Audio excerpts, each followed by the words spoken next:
Welcome back to Fox 11. There's been a lot of COVID news over the past 24 hours when it comes to masks and the CDC, the Pfizer vaccine for those that are a younger age group. So we wanted to check in with Dr. Ernst von Schwartz. He has been our COVID expert over the past year, and we always have a good time talking to him. Doctor, good morning. Thanks for joining us. Good morning, Joe. Thanks for having me on. All right, let's start with the CDC announcement yesterday. If you're fully vaccinated, they say you can drop the masks indoors and outdoors unless you're in a really congested place. What made them do this? It seemed to come out of nowhere yesterday.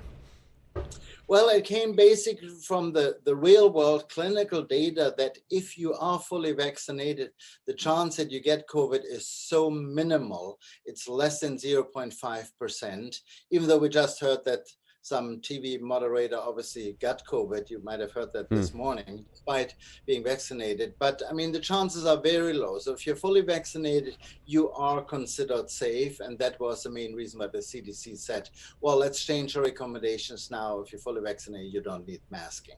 Yeah, Bill Maher was the guy that you were talking about. They had to postpone the taping of his show after he had got it. We had the Yankee players that also had gotten the vaccine, and they tested positive as well.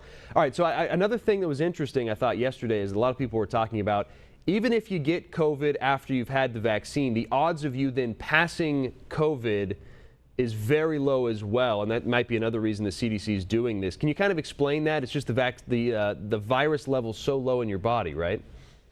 Well, that is still debatable, of course, you know. So we know by now for sure that the vaccine does prevent the development of severe disease, hospitalization, and death in up to 95%, according to the study.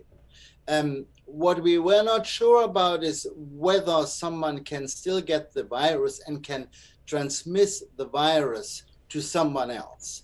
And these data are not completely analyzed, but what we heard so far is that the risk to transmit the virus to someone else if you're vaccinated are also very low. They're not zero, definitely not. You still can have the virus for a shorter period of time. And if you're around someone very vulnerable and they're not vaccinated, that person might get it and might get sick. What about people that aren't vaccinated? What should they be doing now? I mean, if you're someone who doesn't want to get the vaccine and you don't want to wear the mask, I mean, how would we know? We wouldn't, right?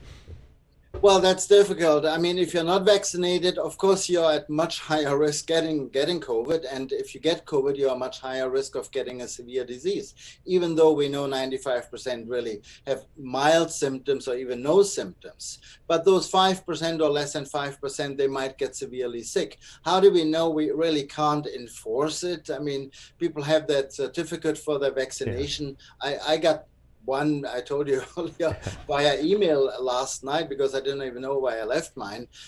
So there's documentation for that, but so far nobody said how to enforce really and how to control if you're telling the truth. Yeah, that's something we're all going to have to be dealing with as we move forward here. All right, let's talk the Pfizer vaccine moving into the age group of 12 to 15. This is another, group of kids that will be able to be vaccinated and go back to school or more of a normal life. Younger kids are still going to have to wait a little bit. What do we know about the safety of this vaccine for that age group? Well, the FDA, as of last week, has approved the Pfizer vaccine for adolescents 12 to 15 years. Before it was above 15 and 16 years now.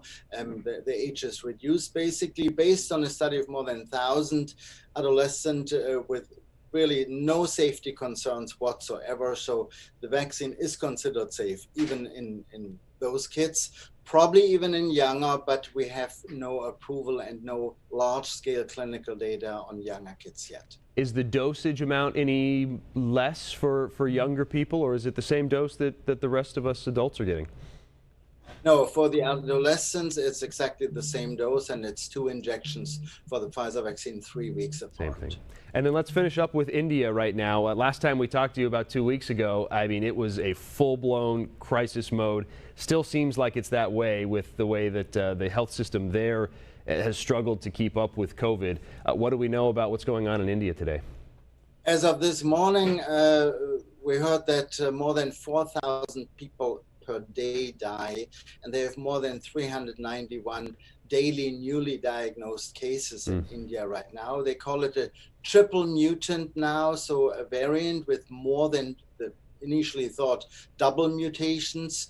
And the WHO, the World Health Organization, as of yesterday, actually stated a global health concern because this triple mutant has been shown to be much more transmissible, more deadly, and it might, even though that's not quite clear yet, it might evade the protection from the vaccines.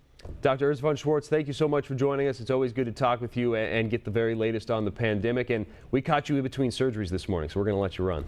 Thank you so much. All right, take care.